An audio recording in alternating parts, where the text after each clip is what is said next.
ګرانو کتونکو السلام علیکم. هغه ټول دلیلونه چې د مینې منګل د وژلو لامل شو، آیا د هغې د ژوندي پاتې کېدلو امکان و؟ د هغې څومره دښمنان وو؟ دا هر څه د ویډیو کې لکه څرنګه چې تاسو ټول خبر یې چې مینه منګل 2 ورځې وړاندې کابل کې ووژل شوه. مینه منګل د ولسي جرګې د فرهنګي کمیسیون مشاوره وه او پر پښتنو ولاړه میرمن وه او تل هلته فرهنګي کمیسیون او رسنیو کې د پښتنو د حق لپاره مبارزه کړې وه. له مرګ مخکې د کمال ناصر وصولي په اړه له خپل فیسبوک پاڼې داسې پوسټ کړی و: وکیل صاحبانو، تاسو یو ډیر پیاوړی کاندید لرئ چې هغه اصولي صاحب دی. که تاسو ټول په یو اتفاق دې سړي ته د باور رایه ورکړئ او ملا یې ور وتړئ، نو 15 کاله به د سیمې په کچه یو قوي، پیاوړی او د نیک نوم لرونکي ولسي جرګه ولرئ. که هر یو ریاست ته کاندید شئ، هم به ستاسو رایې خرابې شي، هم به د اصولي صاحب رایې خرابې کړئ چې پایله کې به یو متعصب شخص راشي. دا نو ستاسو لاس کې چې پیسو ته به رایه ورکوئ او که د عمل قهرمان ته. نو د هغې پوسټ له مخې معلومیږي چې نوموړې ډیره زیاته د لنډغرو خلاف وه.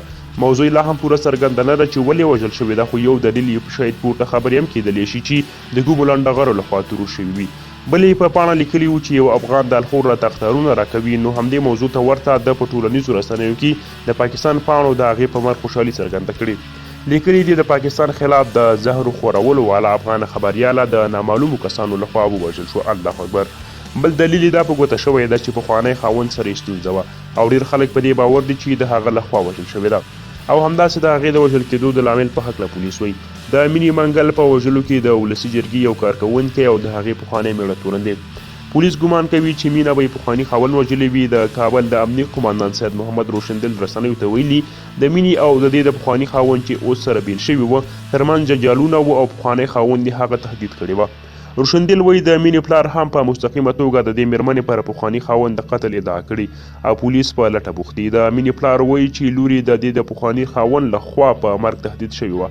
پولیس وایي تورن تښتېدلی او پولیس یې لټون کوي. د مینې منګل ماما زمري رسنیو ته ویلي هغه 2 کاله مخکې واده وکړ، خو زیاتوي چې خورزۍ په دې واده کې خوشحاله نه وه او بالاخره له خپل خاوند بیله شوه. بلخوا د مینې منګل مور په یو ویډیو کلیپ کې چغې وهي او ژاړي. هغه وایي زما د لور پوښتنه وکړئ. هغه د ځینو خلکو نومونه هم اخلي چې هغوی ورته لور وژلې ده. هغه وایي 2 کاله مخکې هم یو ځل لور تښتول شوې وه.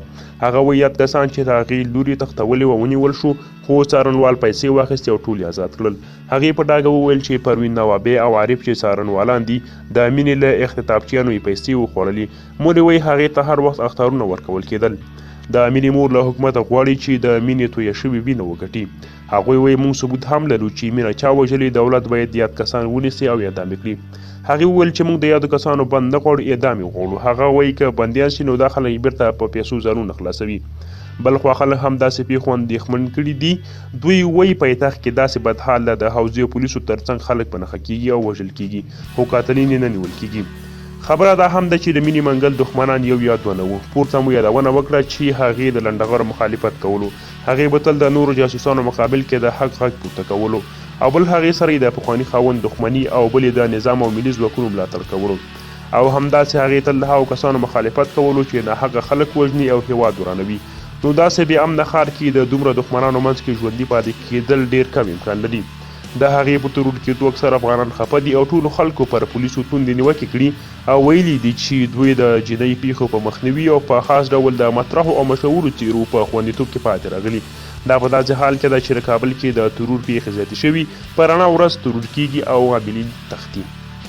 نو ملګرو، دغه ویډیو مو تر پایه راسره ولیدله. ډېره زیاته مننه په دې هیله چې د مینې منګل اصلي د قتل عاملین هم خدای پاک پیدا کړي او ژر تر ژره اعدام شي. نو ملګرو، ډېره زیاته مننه چې ویډیو مو تر پایه ولیدله. تر بل